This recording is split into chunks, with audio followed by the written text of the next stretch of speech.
All right, folks. It's time to make some money. Hey, I'll tell you what, man. The Godfather, man. See, this is what I love about him. You lose over here, but you know what he turns around and shows you? Sills, I didn't win here, but I got 10 winners over here. How you doing? See, he's a smart guy. I'm going to bet this. You got to always make sure that the Godfather never comes out with pennies. See, I chase dollars, not pennies. That's what I do. Let's bring it up here. Let's see what he's got. There he is. Look at that. Straight bet, 10 grand. How you doing? Yes. What's up, Dan? What's good, brother? Holy cow, man. How was the first? First off, let's do the Eagles. Your takeaway from that Monday night nightmare. Well, we were one of the few people all seasons that when the Eagles were 10-1, we were telling people, pump your brakes. This might be a one-and-done team in the playoffs. And I kept telling everybody, they went 5-1 early in the season in 50-50 games, in coin flip games, in games that either team could have won. So they were extremely lucky. Now, what would have happened if they were unlucky and they went 1-5 in those games? They would have been 5-6, right? Down the stretch, they went 1-5, 1-6 if you count the playoff game, with a negative 80-point differential on the season. This team could have finished 6-11. And tell me, Dan, did they look like a 6-11 team when they played Tampa Bay in the playoffs, or an 11-6 team? 6-11. Yeah, exactly. So that's why we were telling people to pump the brakes, not because I'm an Eagle hater. I'm the biggest Eagle fan in the world if I ain't got no money on the game. But the team just wasn't right. They just weren't right. And to not fire Sirianni yet, I don't know what they're thinking. I mean, what's he doing? You had a guy on the show, I think, that came on and said the analytics department prepares the whole game plan. So what's Sirianni doing out there? Calling timeouts and time management? Like what? Now, if you want a yes man and you want to control everything, that's a different story. But that's an insult to every Philadelphia fan that pays money every week to go to those games, to watch those games, to pay money for jerseys, who want to escape. If you're giving them a coach that's just calling timeouts, you got to get a real coach in here. And forget about Belichick. He's 71 years old. I love him. But the reality is he's got a losing record without Tom Brady as a starting quarterback. He's never won a Super Bowl without Tom Brady as a starting quarterback. Bring in Mike Vrabel. The Eagle fans deserve a real coach. Bring in Mike Vrabel. What do you think the odds are that Sirianni stays as head coach of the Eagles? I think they got a big meeting tomorrow, don't they? I thought they had supposedly were supposed to have one today and tomorrow. I don't know. If they want a yes man, they're going to keep him around. But this team's in trouble moving forward. Kelsey retires. A.J. Brown wants to get out of here. They're not going to be able to sign a lot of those players, free agents, moving forward. This team's in trouble next year. Jalen Hurts has regressed back to the means of what he really is, and he's banged up. He's going to probably have off-season knee surgery. This team's in trouble. They might not win 9 games next season. Baker Mayfield outplayed Jalen Hurts. Yeah, imagine that. We talked about it all year. Baker Mayfield was the much better quarterback this season. And you know what was ugly about that Tampa Bay game? I challenge everyone to go back, check every box score in the playoffs. When's the last time a team lost by more than 20 points that didn't turn the ball over? You won't find it. Eagles didn't turn the ball over one time that game. That's how bad they are. Is Jalen Hurts the future of the Eagles? I mean, you gave him all that money. I hope he gets. Wait a minute. A guy who's a money guy, you give a guy $50 million, and you come back at me and go, I hope. I don't know, man. I'm trying to, I don't want guys jumping off the Ben Franklin Bridge or the Walt Whitman Bridge. These Eagle fans, they live and die with the Birds.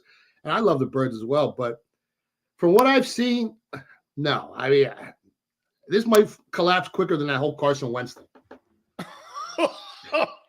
Oh. Do you trust the owner to do the right thing? Yeah. I mean, I think he's got good intentions. And even though they've only won one Super Bowl in the last, whatever, since he's been 30 years. Yeah, but they, consistently they make the playoffs, championship games. I mean, they've been very competitive while other franchises have fallen off. Like, let's be honest. So, is Lurie a bad owner? I don't think so. I think he's a good owner. I mean, he tries, so he's going to do his best. What do you make of Howie Roseman? How much accountability is this on his desk? It's a lot. He really thought he could win without any talent in the defensive backfield this season. I mean, he could have signed those guys for peanuts. They were like 65% of the production numbers when it comes to tackles on the season. He let them go. You're not going to recover, and they were stacked with so much talent, but it was tilted. It was on the offensive line and the offense where the defensive backfield was zero. I made a comment. I said that I think what happened, and by the way, it's been Monday, Tuesday, Wednesday, Thursday, Friday. It's 5 days now. Jalen Hurts hasn't endorsed Nick Sirianni. Do you read anything into that? I didn't say nothing all year, but a kid that I trained for years as a professional fighter, he trained a lot of the Eagles during the season, boxing. And I didn't ask him to tell me anything, but he would just tell me things about that Eagles locker room, what was going on. I used it to my benefit when I was fading the Eagles down the stretch. I knew there was big problems in that Eagles locker room. I knew a lot of guys on that team feel like Jalen Hurts is a prima donna now. He isolated himself away from a lot of players. I know a lot of guys didn't believe in Nick Sirianni as a coach and what they were doing. I know there was a lot of infighting in that locker room. I kept my mouth shut. It's not my business. And I made money off the information. I didn't ask the kid. But they've got big issues in that locker room. And that's the fact. And you saw it translate on the field. You think there's a lack of leadership inside that locker room right now? Absolutely. And I don't know whether the money change hurts. I don't know. I mean, that knee injury he had this season might be more, more than they're saying. The coaching, the run of coaches on offense, offensive, defensive coordinators. I mean, it's just, it's a mess. It's a real mess.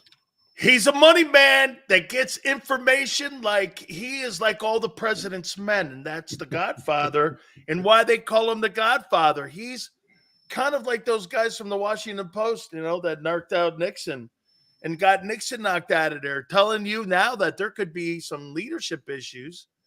And I'll tell you what, there would seem to be a lot of guys, and especially A.J. Brown. A.J. Brown's in Atlantic City instead of down with his team for the Buck game. Did you know that?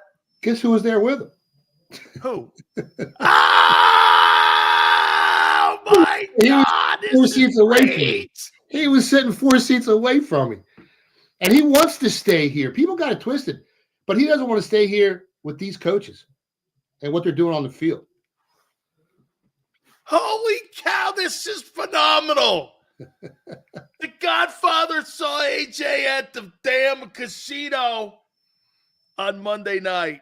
You are the GOAT. This is why you have a segment. It was Boardwalk Convention Hall. It was a promotion by Danny Garcia and what's his name? I just cat got my tongue here.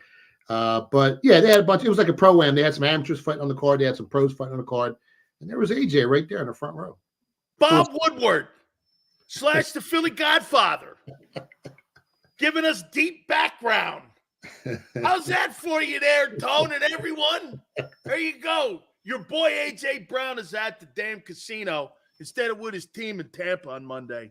Come on now, Philly. Let me tell you something. A.J. loves Philly. There's a lot of conflicting reports. He loves this city. He wants to stay here. He loves the fans.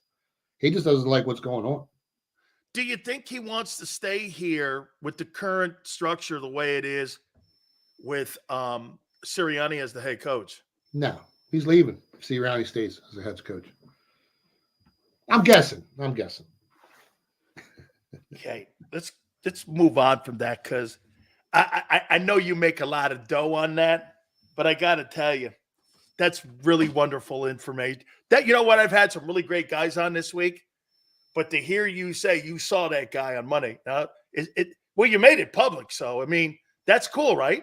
There's nothing wrong. I mean, I didn't talk to him. He was sitting 4 seats from me, Monday night. No. Saturday night at the fight. Saturday night. Well, shit. I'm sure he wasn't there. I'm sure he wasn't there Monday. He was there at the casino. Okay. I don't know where he was Monday, but at the Saturday night, he was at the fights. There were some good fights there. All right, let's move on. Let's do the Saturday games. By the way, before we do this, what matchup are you looking more to this weekend? The Stroud-Lamar Jackson matchup or Mahomes-Allen? The Stroud Lamar Jackson matchup. I mean, it's a tough matchup. You're going to have some weather. You got a dome team. I don't care what anybody says. Dome teams that come to play in 20-degree weather with 15-mile-per-hour winds that might pick up. It's an issue. And Stroud, he looks great against zone defenses, but when he's played man defenses this season, he's like ranked the 27th best quarterback in the league. He's in the basement of the NFL. So Baltimore has the ability to switch up on you and really expose your weaknesses. So I think CJ might struggle a little bit. They played great all season, but they're only 4-4 on the road this year. They haven't played a team with a winning record on the road all season, except for the Ravens in week 1, and they weren't even able to score a touchdown in that game. They kicked 3 field goals. Now CJ has gotten better since then. But I think the Texans are going to have some problems, against this Ravens defense that, one of the best in the NFL. And I think Lamar has a lot of pressure on him, but it's his time to shine. And I bet him for $10,000 to win the Super Bowl at 3-1. So I'm very confident in this team. Do I always get it right? No. I win about 57% of my wagers long term. So I'm going to lose 43% of the time. But when you're risking 110 to win 100, the break-even point is 52.4%.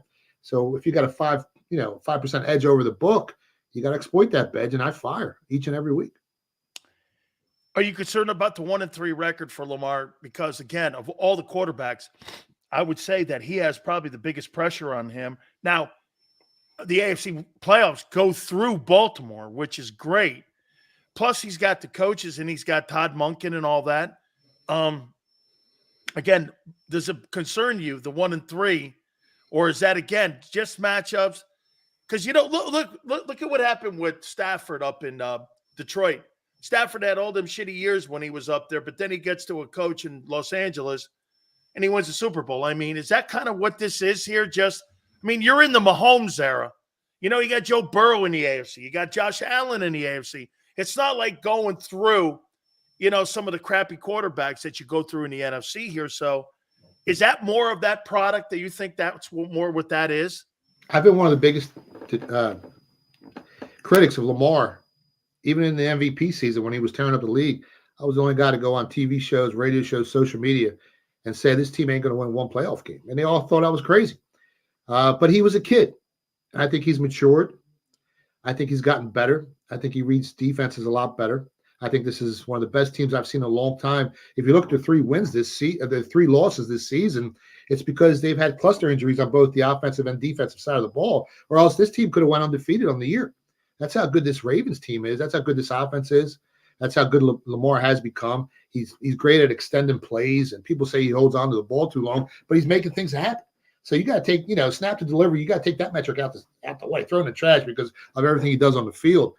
This is one of the better teams I've seen in a long time. If you look at their DVOA ratings, if you look at overall, history of the NFL, this Ravens team is stacked, and that's why I bet them. I'm not betting 10 dimes on a team if I don't think they're that good. So I'm expecting big things from Lamar this season.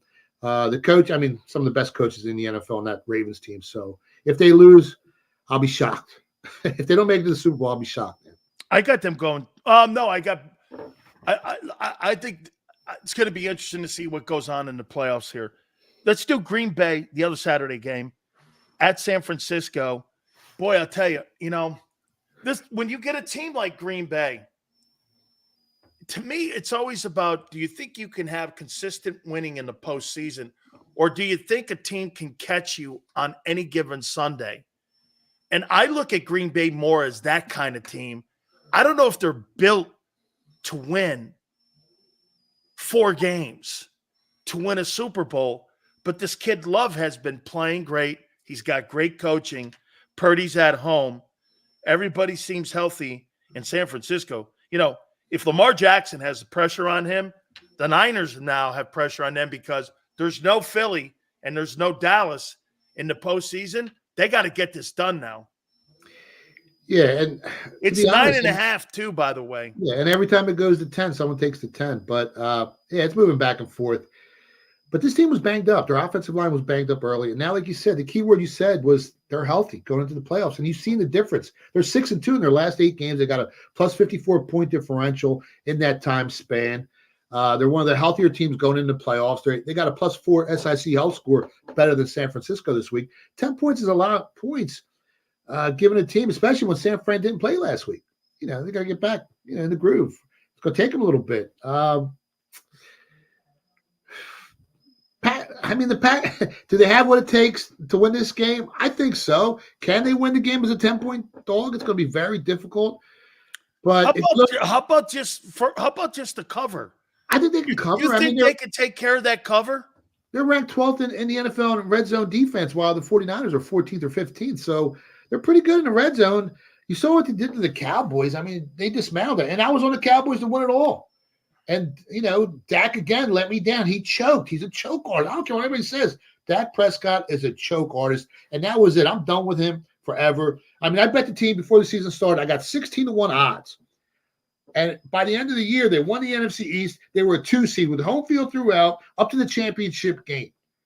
I mean, that was a great bet, but I bet on a bad quarterback. And he burned me again. So, forget about that. But how about this with him? It's one thing to get beat, right? It's another thing to get murdered like that. I mean, it was from the only thing that was competitive in that game was the coin toss. Yeah. I mean, that to me, that was the disappointing thing in that. Well, you got to remember, Gilmore was banged up really bad. He was. Yeah, and Roland Bland was a little banged up. So their defensive backfield was banged up going into that matchup. But again, if you look at the first half numbers, they were down 27-7. But Green Bay only had 2 more first downs and 60 more total yards in the first half. It was those 2 turnovers by Dak. If you lose the turnover battle 2-0, you're going to lose the game 83% of the time. One's a pick 6 too. Yeah. And then you combine with you got a banged up defensive backfield. You got no shot. It was just and McCarthy got out coached. Let's be honest. He got out coached. And they're bringing him back. So who do you like in this? Green Bay, San Fran? The number's right there. I mean, I went through the game like with a fine-tooth comb, and at +10, I'm leaning Packers a little bit. I didn't bet it yet, and I always tell you guys I hate giving out anything if I didn't bet it yet. At 9.5, what I would do is tease down San Fran to -2.5, and all they got to do is win by a field goal. And I think in the second half they get that motor running, and they should be able to win the game. Now, cover the spread. I'm not sure. I haven't bet it yet, so if I do, I'll give it out on Twitter for free. Sunday games. The Eagle Killers, the Buccaneers versus the Lions, Baker Mayfield and Jared Goff, the reclamation projects. A second home game, believe it or not, in Detroit. I've gone back and forth on Detroit. They're the 3rd seed. This is 3 and 4 playing against one another, by the way. It's the early Sunday game. And there's just something about the energy of Detroit. And I'll tell you, Todd Bowles has done a hell of a job. And those numbers, I said this last week to Eagle fans, those Buccaneer defensive numbers are not what they really are because they were injured the majority of the beginning of the season and all the way through to the middle of the season, and they're the healthiest they've been right now.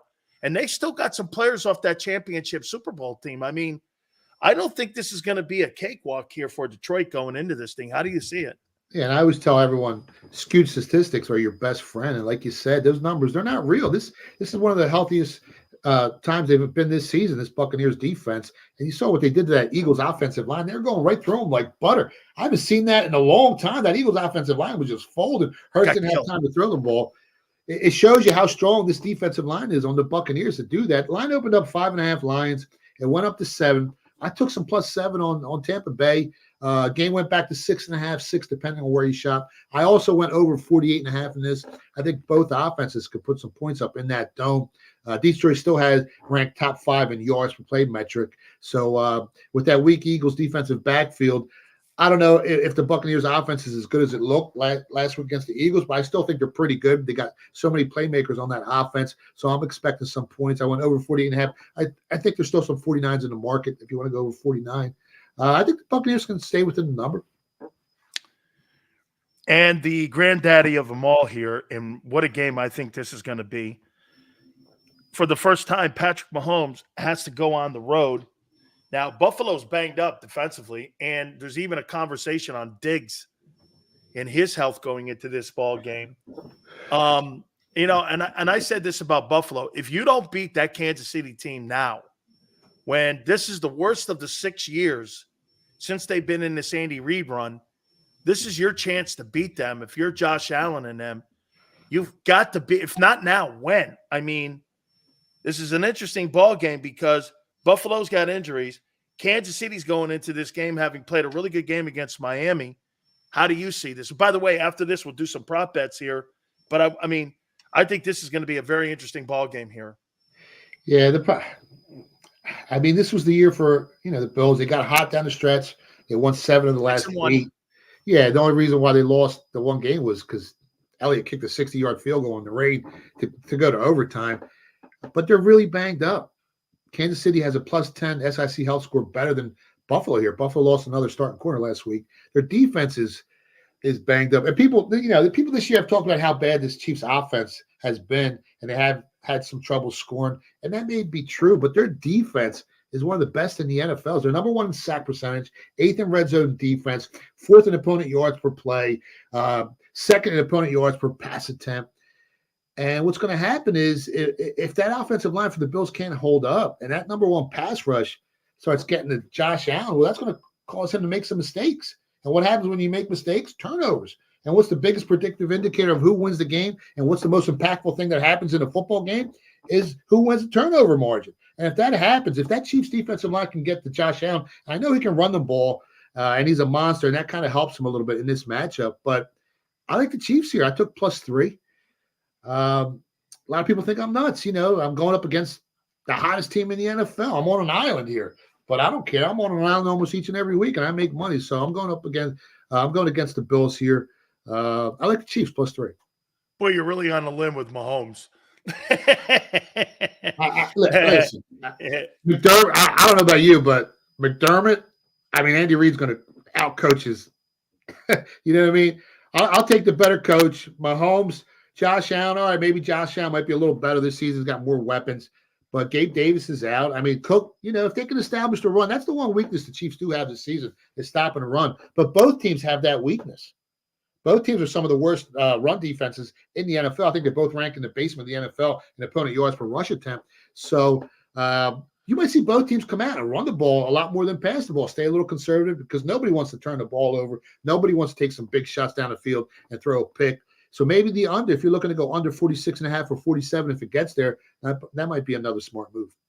One of the things before I get to some of these prop bets here, how much do you play into home field advantage? And is that more of a thing in the postseason than it is in the regular season nowadays? Or is it now not really that much of a factor anymore when you're talking about how you look at numbers and how you look at over-under or how you look at a spread? How important is that? Is it more accentuated in the postseason? Well, it's not as much as it used to be because teams travel a lot better. Used to just say, all right, I'm going to give the home team a 3-point edge in this game. So depending on what your number was, you're just going to deduct 3 points off the top. It's more like a 1.5-point edge depending on the team, depending on the weather. You go up to Denver early in the season when teams aren't in tip-top shape and are not acclimated to that type of elevation. Well, that's a huge edge for the Denver Broncos or the Colorado Buffaloes in college football. And you just look at their records early in the season against the spread, they're monsters. So playoff time, I think it's big, especially with some of the better teams. If you're the superior team and you got home field, you got a much better shot. So it does get magnified more than the 1.5. If you go up to Buffalo and you got 50-mile-an-hour winds and you got snow and you're playing a dome team, obviously, depending on the matchups, it really makes a big difference there. Let me do this. Let's go to the quarterbacks, and we'll hang with just these guys here, and we'll do these. C.J. Stroud over under 210 yards passing. That's low. I think it was like 229. What was it? It was 237.5 at draft. 237. Yeah, I'll go over 210 any day of the week. 237. Yeah, that's what it was at DraftKings. Yeah, I'll go over 210. No, what, against Baltimore in that secondary? Yeah, that's what the number is. I'm taking the under in that one. Yeah, but I'll go over 210. You gave me 210. Okay, over 210. All right. How about Lamar Jackson? Over under 210 passing yards. He's going to go over. Yeah, he's going to go over. He'll go. Okay, he passed for only 3,200 yards this year. He's going to go over. I mean, he's the MVP of the league. I think he's got a lot to prove. He's got a chip on his shoulder. Look at you, man. You want a lot of smack about him the last this couple of ticket. years. You want this ticket, I man. need that. It'd be nice to hit it. After hitting that big Michigan, I won $50,000 on that Michigan future. So it's all gravy. Yeah. You won 50 grand on Michigan? Yeah. I lost 15 back on the Cowboys. I had 15 on them to win the Super Bowl. So I'm up big money with our future. We won 42 positions this year on our football future. So if you bet $100 a game, you end up winning 4,200. So do the math with my kind of money. It's big money. You hear that? You hear that, boys? Oh, this Cowboys didn't come in, buddy. You know he bet over here, Jim Harbaugh, on 50K. Hey, real quick then, before I go over to Jordan Love and Brock Purdy here, Jim Harbaugh, NFL, or does he stay at Michigan? I mean, he's got it nice at Michigan. Nice. If he feels like he's missing something, and he wants a shot at winning a Super Bowl, where's he going to go though? I mean, the Chargers organization, they've had their issues. I would love to see him in Philly, but he won't come here. Where's he going to go? Who wants to go to Atlanta? Nobody wants to go to Atlanta. Cowboys, I mean, you wouldn't really want to deal with Jerry Jones. I mean, Tennessee? Nah, I'm with you, man. All right, let's do this. Jordan Love, over under 225 yards passing. I say over. Over? Yeah, I think he has a good game. They're healthy. Offensive line is healthy. You've seen the difference. They've been putting up points. You think that game's going to be pretty close, don't you? I'm leaning that way. How about Brock Purdy, over under 235 yards passing? I think he goes over. That's low. They got too many weapons on that team. You think he's over everywhere you look around, there's a monster on the field on offense. I mean, you think he's over 250? Could be. Yeah, could be. Baker Mayfield, over under 230 yards passing. Shake and bake, baby. Let's go. Over. That pass defense is weak. 230. Oh. Over. Go over 250. Look at that. Take the alternate line. Go over 250. Jared Goff, over under 255. Man, over. Oh, this is going to be he's the second best quarterback in the league this year. Now, he does fold under if you can get to him, but that Detroit Lions offensive line is ranked top 5. Like, they might be the best offensive line in football. They're going to put some points. I'm hoping they put some points up in that one. This is going to be an interesting one here. Patrick Mahomes, over under 255 passing yards in a very cold Buffalo on the road. Yeah, depends what the wind's like. If there's no wind, that defensive backfield for Buffalo's devastating. They got guys from the Home Depot parking lot playing. I mean, they're down to like their 4th string cornerback starting. What was it? What did you tell me? 250? 255. 255. I think the market's at 253.5. I'd go over. Depending on the wind. If the wind picks up, then you got to go under. I'm going to change it up here. Josh Allen, over under 400 yards total offense. Wow. His passing yards are, I think, right around 227.5. His rushing yards are less than that. You said 400? Yeah. I say under. That Chiefs defense is almost as good as the Ravens. He's going to have some issues this week. I mean, I'm cheering for the Bills. Force last week. I'm cheering for the Bills because, I mean, 4 straight Super Bowls with Jim Kelly and those guys, all losers. I mean, you saw what happened in the 13-second game against it. I feel bad for the Bills Mafia fans. But, again, they're so banged up. Yeah. It's just hard investing money on a team that's missing so many starters. It's, I'm not trying to do that. I'm trying to make both levels too. Linebackers and secondary, they're banged up pretty significant. Yeah. And you know what? You're right. I see the Chiefs. That's going to be a pretty interesting game. Hey, once again, this guy keeps swinging. He keeps making. Tell the folks where they can find you too this weekend because it'll be a big weekend when it Yeah, comes to divisional round. You can find me on Twitter at Philly Godfather. Stop by the PhillyGodfather.com. And they got to fire Sirianni, man. Get rid of him. What you doing? Calling timeouts? Me and you can call timeouts. Hey, right. No, I could do this too. Hey, fuck you. Hey, by the way, Chief fans, Colts fans, I can do that too, man. If you want me to scream at fans, I mean, that's right up my alley, you know. I'm good at it. The Eagles fans deserve a real head coach. Hey, did you see that Philly fan throwing popcorn on his ass? And you're done. I thought that was you. Hey. Thank you, Philly Godfather. I appreciate it, man. I'll see you, You got it. That's our guy. All right, hit the like button here. Keep it here, National Football Show.